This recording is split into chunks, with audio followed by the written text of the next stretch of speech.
మూతపడుతుందని భావించిన ప్రభుత్వ స్కూల్ను రక్షించుకుంది ఓ చిన్నారి. తానే బ్రాండ్ అంబాసిడర్గా మారి మిగతా పిల్లలకు ఆదర్శమైంది.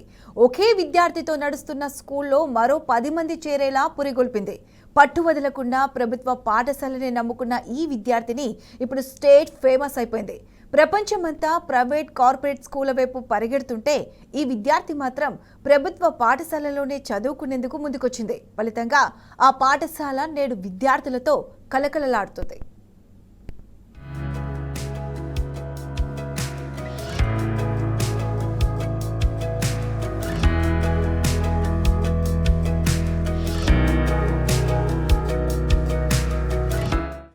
తాము బోధిస్తున్న పాఠశాలలపై తమకే నమ్మకం లేని ప్రభుత్వ టీచర్లున్న ఈ రోజుల్లో ఓ తండ్రి తన బిడ్డను ప్రభుత్వ బడిలోనే చదివించాలని నిర్ణయించుకున్నాడు. ఊరంతా పిల్లలను ప్రైవేట్ స్కూళ్లకు పంపిస్తున్నా తను మాత్రం తన బిడ్డను గవర్నమెంట్ పాఠశాలలోనే చేర్పించాడు. ఖమ్మం జిల్లా వైరా మండలం నారపనేనిపల్లి గ్రామంలోని ప్రభుత్వ ఉన్నత పాఠశాల కథ ఇది. ఏడాదిగా ఒకే విద్యార్థితో ఈ నారపనేనిపల్లి పాఠశాల కొనసాగింది. ఎంత ప్రయత్నం చేసినా విద్యార్థులు ప్రభుత్వ బడికి రావడం లేదని టీచర్లు, విద్యాశాఖ అధికారులు చెబుతూ వచ్చారు. అయితే అనిల్ శర్మ మాత్రం తన బిడ్డను గవర్నమెంట్ బడికే పంపిస్తారని తెగేసి చెప్పాడు. స్కూల్ మూతపడుతుందని అధికారులు చెప్పారట. చదువు మాన్పించి ఇంట్లో కూర్చోబెడతా కానీ తన బిడ్డను మాత్రం ప్రైవేట్ స్కూల్కి పంపనని భీష్మించాడు. ఆ నోటా ఈ నోటా పడి ఈ పాఠశాల కథ పేపర్లు, టీవీల్లోకెక్కింది. ఈ బడిలో చదువుతున్న ఏకైక విద్యార్థి కీర్తన అందరి దృష్టిలో పడింది. తండ్రి అనిల్ శర్మ పట్టుదల కూడా తోడు కావడంతో ఒక్క విద్యార్థితోనే పాఠశాల కొనసాగింది. ఈ విద్యా సంవత్సరం నాటికి కీర్తన కూడా ప్రైవేటు బడికి పోతుందని, ఇక నారేపల్లిలో ప్రభుత్వ బడి మూతపడుతుందని అంతా భావిస్తున్న తరుణంలో గత కలెక్టర్ ముజామిల్ ఖాన్ ప్రత్యేక దృష్టి సారించారు. బడిని అందంగా ముస్తాబు చేయించారు. ఏకైక విద్యార్థి కీర్తననే బ్రాండ్ అంబాసిడర్ గా మార్చేశారు. ఆ పాఠశాల గోడ మీద కీర్తన బొమ్మను అందంగా గీయించారు. దీంతో అందరి దృష్టి గవర్నమెంట్ బడి మీద పడింది. మా గ్రామంలో ఈ యొక్క స్కూల్ని ఇంతకు ముందు కంటే చాలా చక్కగా పెయింట్లు కానీ మా పాప ఫోటో వేయించారు. ముందు అలా గవర్నమెంట్కి ధన్యవాదాలు తెలుపుకుంటున్నాం. ఈ స్కూల్ని ఇంకా అభివృద్ధి చెంది పిల్లలు, గ్రామంలో ఉన్న పిల్లలు అందరూ కూడా ఈ స్కూల్లో చేరాలని మనస్ఫూర్తిగా కోరుకుంటున్నాను. అలాగే మా ప్రయత్నం మేము చేస్తున్నాం.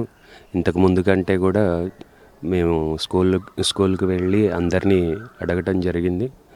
మా స్కూల్ నుంచి టీచర్లు అందరం కలిసి వెళ్ళి గ్రామంలో అందరినీ పిల్లల పేరెంట్స్ని అడిగి వచ్చాం. ఒక 10 మంది వరకు చేర్పిస్తా అంటున్నారు. ఖచ్చితంగా చేర్పించే ప్రయత్నం చేస్తున్నాం. ఇంకా అభివృద్ధి చెందితే ఇంకా బాగుంటుంది. మన డిస్ట్రిక్ట్ కలెక్టర్ గారికి, అడిషనల్ కలెక్టర్ గారికి ముందుగా ధన్యవాదాలు తెలపాలి. ఎందుకంటే ప్రతి ఒక్కరు కూడా గవర్నమెంట్ ఆఫీసర్స్ వచ్చి మా స్కూల్ని ఇంత చక్కగా తీర్చిదిద్దినందుకు వారందరికీ ధన్యవాదాలు తెలుపుకుంటున్నా. నారపనేనిపల్లి పాఠశాల మూతపడకుండా కొత్త విద్యార్థులను రప్పించడం కోసం ఇక్కడి టీచర్లు కూడా కష్టపడ్డారు. ఊర్లో తల్లిదండ్రులను ఒప్పించారు. మంచి విద్య, ఆహ్లాదకరమైన వాతావరణంలో ఉన్న ఊర్లోనే చదువు లభిస్తుందని హామీ ఇచ్చారు. 4వ తరగతి విద్యార్థి కీర్తన కూడా ఇక్కడే చదువు కొనసాగిస్తుండటంతో ఆ గ్రామస్తులు కూడా ఒప్పుకున్నారు. ఫలితంగా పాఠశాల పునఃప్రారంభం రోజే 10 మంది కొత్త విద్యార్థులు జాయిన్ అయ్యారు. కొద్ది రోజుల క్రితం ఒకే విద్యార్థితో బోసిపోయిన పాఠశాల నేడు 10 మంది విద్యార్థుల కేరింతలతో కళకళ్లాడుతోంది. పాఠశాలలకు వచ్చిన విద్యార్థులు, ఆ గ్రామ ప్రజలు, టీచర్లు కూడా కీర్తన కృషిని మెచ్చుకుంటున్నారు.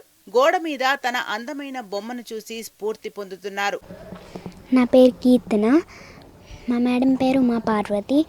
నేను 5th క్లాస్ చదువుతున్నాను. ఇది మా ఊరు. మొన్నే కలెక్టర్ గారు వచ్చి మొత్తం ఇట్లా బాగు చేసి వెళ్ళారు.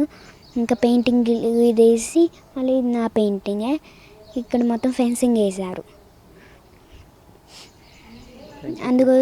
అందుకోసం కలెక్టర్ సార్కి, ఇంకనేమో జేసీ మేడంకి, అలాగే ఎంఈఓ సార్కి థ్యాంక్ యూ చెప్తున్నాను. నాకు చాలా సంతోషంగా ఉంది. మళ్ళీనేమో ఇక్కడికి ఒక 10 మంది పిల్లలు వస్తామని చెప్పారు. వైరా మండలం నారపనేనిపల్లి ప్రభుత్వ ఉన్నత పాఠశాలలో 1వ తరగతి నుండి 7వ తరగతి వరకు బోధన సాగుతుంది. అన్ని వస్తువులు ఉన్నాయి. కానీ ప్రైవేటు పాఠశాలల పోటీతో పాటు స్థానిక కారణాల వల్ల ఈ పాఠశాలలో విద్యార్థుల సంఖ్య క్రమంగా తగ్గిపోయింది. అందరూ వెళ్లిపోగా కీర్తన మాత్రం అదే బడిలో చదువు కొనసాగించింది. ప్రైవేట్ స్కూళ్ల మీద మోజు, ప్రభుత్వ టీచర్ల నిర్లక్ష్యం, విద్యాశాఖ అధికారుల పర్యవేక్షణలేమి కూడా ఈ పాఠశాలకు శాపంగా మారింది. కానీ విద్యార్థి కీర్తన మొక్కవోని దీక్ష, పట్టుదల మిగతా తల్లిదండ్రులను కదిలించింది. తమ పిల్లలను కూడా ప్రభుత్వ బడికి పంపేలా పురికొల్పింది. అందుకే ఈ పాఠశాల కళకళలాడుతోంది. My name is Uma Parvati. A very special thanks to the all state dignitaries, especially our Honorable Collector Sir Mujmil Khan Garu and JC Madam Srija Garu for taking this project a successful one and making this project as a successful one. Sir, Collector Sir promised that if we enhance the strength more than 20, they are going to extend their help to the entire village. So I request all the parents and villagers to avail this opportunity and the village to be developed and make this village to be developed. We are provided with that program, and even sir promised to give us TV, digital TV, so that we can learn English from that. That's all. కీర్తన తండ్రి లాంటి వ్యక్తి ఊరికొకరు ఉండి, కీర్తన లాంటి విద్యార్థి బడికొకరు ఉంటే చాలు, ప్రభుత్వ బడులన్నీ గాడిన పడతాయని నారపనేనిపల్లి వాసులంటున్నారు. మిగతా తల్లిదండ్రులు కూడా తమ పిల్లలను ప్రభుత్వ బడిలో చేర్పించాలని సూచిస్తున్నారు.